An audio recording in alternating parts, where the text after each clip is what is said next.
In the vibrant world beneath the ocean surface, lobsters are considered living treasures. With their sharp, powerful claws and thick chitin shells reflecting shades of blue, brown, and red under the sunlight filtering through the water, they appear like armored warriors of the deep. And just like any other seasoned fisherman, today marks another busy day for Mr. John. His lobster hunting trip begins at dawn, aboard a boat equipped with the latest gear and tools. He's fully prepared to embark on a journey to conquer one of the ocean's most valuable creatures. But what methods will he use to capture this prized catch? Let's find out in today's video.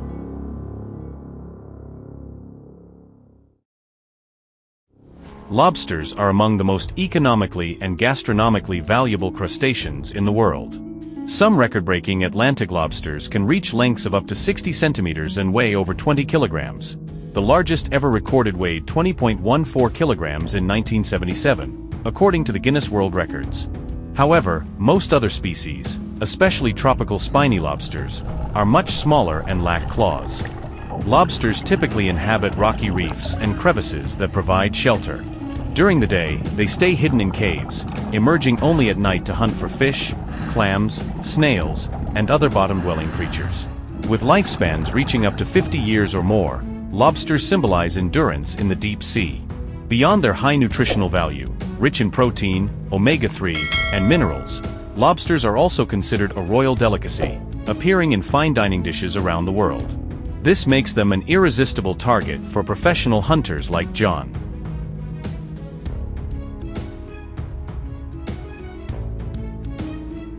Mr. John shares that there are various techniques for catching lobsters.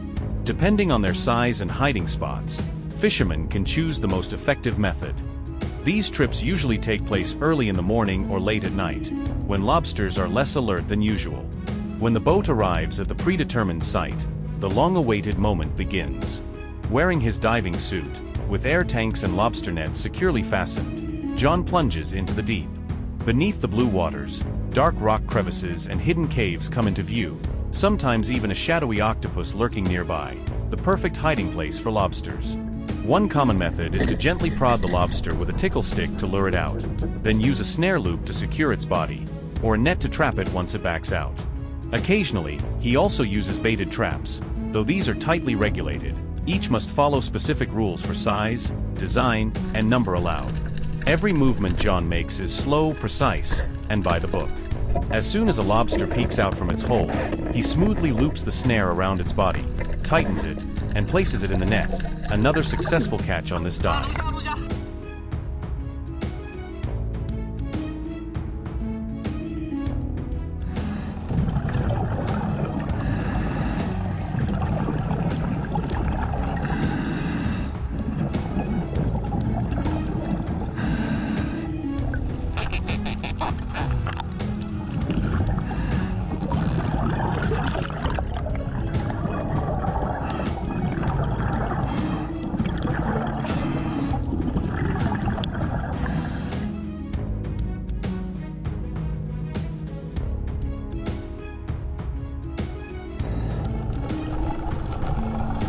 For the next lobster, John uses a snare, a circular loop tool that gently tightens to restrain the body, combined with a tickle stick to tap behind the lobster and make it move backward from the crevice.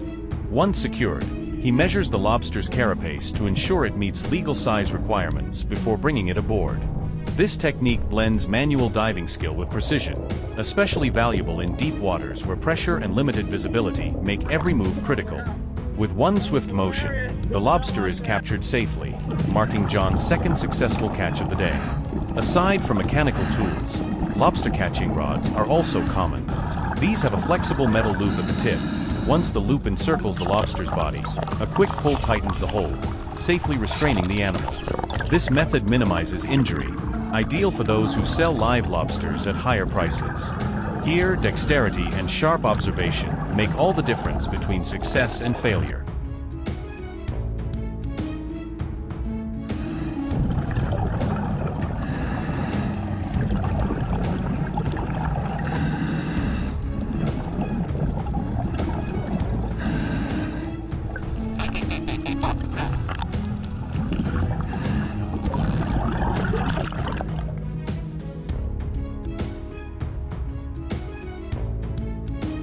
There are moments when John doesn't rely on any tools at all. Approaching rocky reefs, he scans narrow crevices where lobsters usually hide. When he spots one emerging, he quickly grabs it by the hard shell right behind the head, the most secure point, where it can't escape. This ancient technique requires strong lungs and lightning reflexes. It's risky, as even a slight hesitation can result in the lobster snapping its claws or darting back into its den. Sometimes, when lobsters sense danger, they rush out of hiding at full speed. In such cases, catching them by hand alone is nearly impossible. That's when John holds a net in one hand, feeling along the crevice with the other, ready to trap the lobster the moment it bursts out.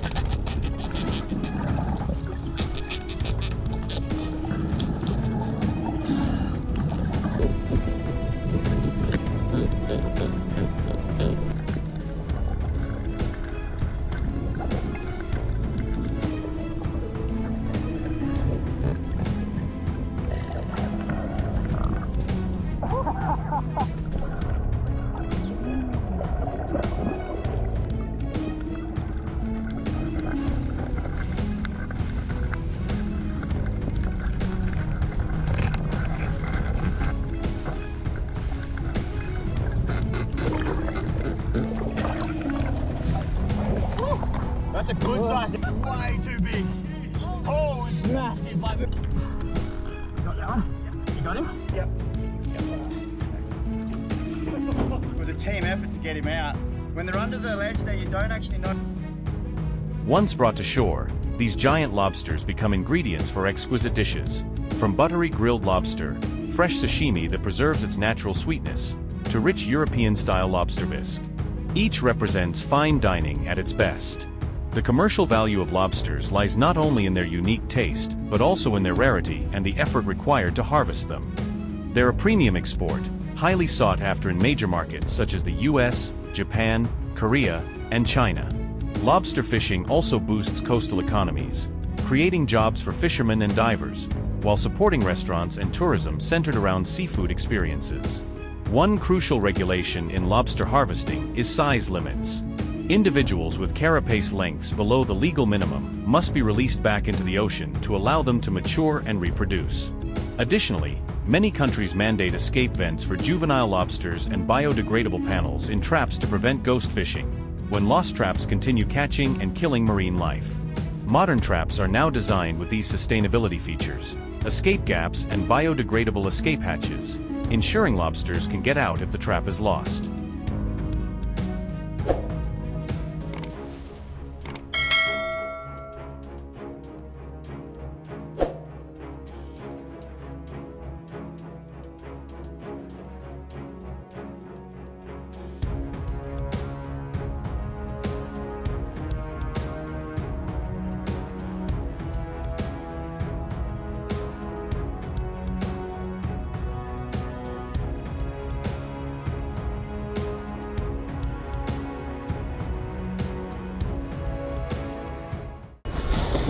Hidden deep beneath the ocean layers, weaving through rugged rocky cliffs, exists a fish species that never fails to captivate fishermen and professional anglers on every expedition.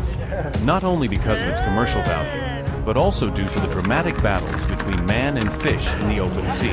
That is the Caring signobilis, a fierce predator with a powerful wide mouth, intense resistance, and stamina that even seasoned anglers must respect. So what techniques do fishermen use to subdue such an intelligent and incredibly strong fish in the deep blue waters? Let's find out together in today's video.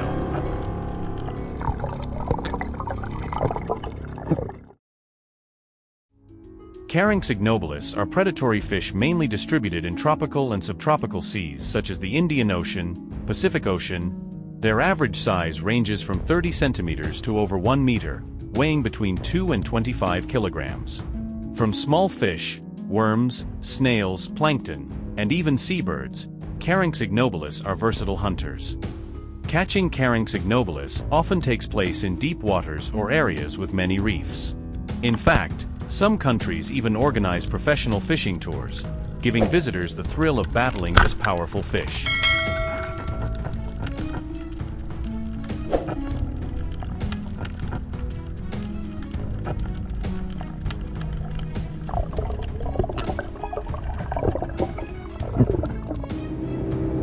Before every Carinx ignobilis expedition, fishermen must carefully prepare the right tools. Fishing rods may be custom-made, but they must be extremely sturdy with a heavy load capacity to reel in a 10-20 kilograms fish. Depending on the season and water density, fishermen can choose one of three methods: jigging, spearfishing, or square frame netting. For jigging, anglers use metal lures shaped like injured fish, jerking them continuously to draw the Carinx ignobilis's attention. This technique is highly popular in Japan, the US, Australia, and Europe, especially in deep waters or rugged seabeds.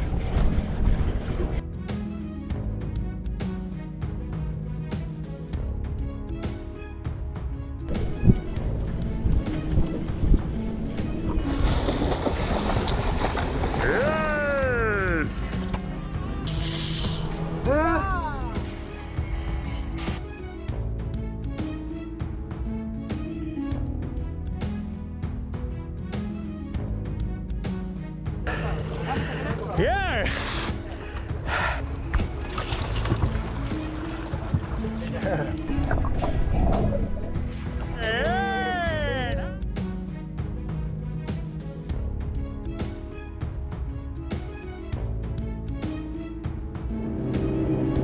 The second method is spearfishing. This is commonly practiced in the Maldives, Tahiti, Hawaii, and coastal areas of Australia. Fishermen dive directly to depths of 5-20 meters with spear guns, moving near coral reefs or rocky crevices to aim and shoot. This method requires extreme accuracy and strong arms to avoid being dragged into the rocks by the struggling fish.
Finally, the most effective way to catch large quantities of Carinx ignobilis at once is the square frame net technique.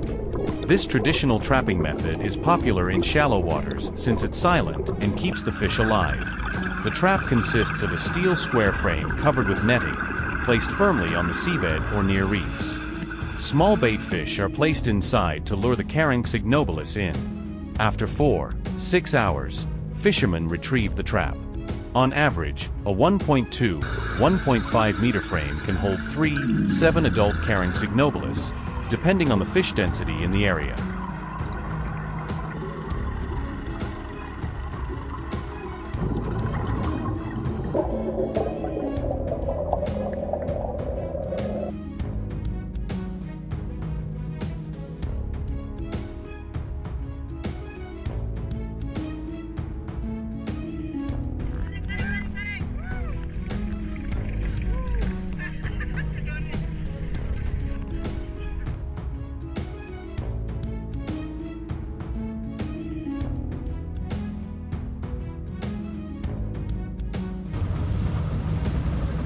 Once hooked, the Carinx ignobilis's natural reaction is to circle repeatedly near the surface.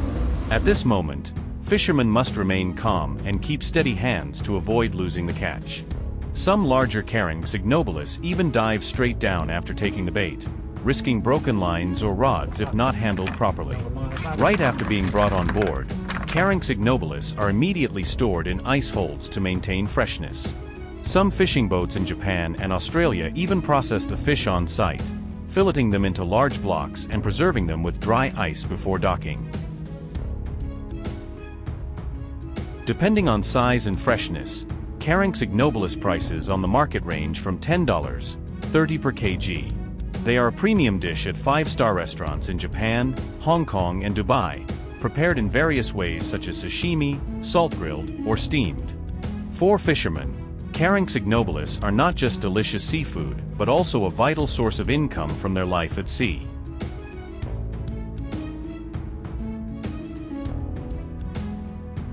It is clear that Caranx ignobilis fishing requires not only professional skills but also courage in facing this strong predator, which holds both culinary and economic value.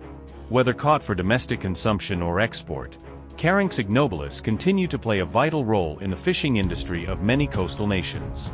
If you enjoyed today's Caranx ignobilis hunting journey, don't forget to leave a comment, like, share, and subscribe so you won't miss the next exciting videos.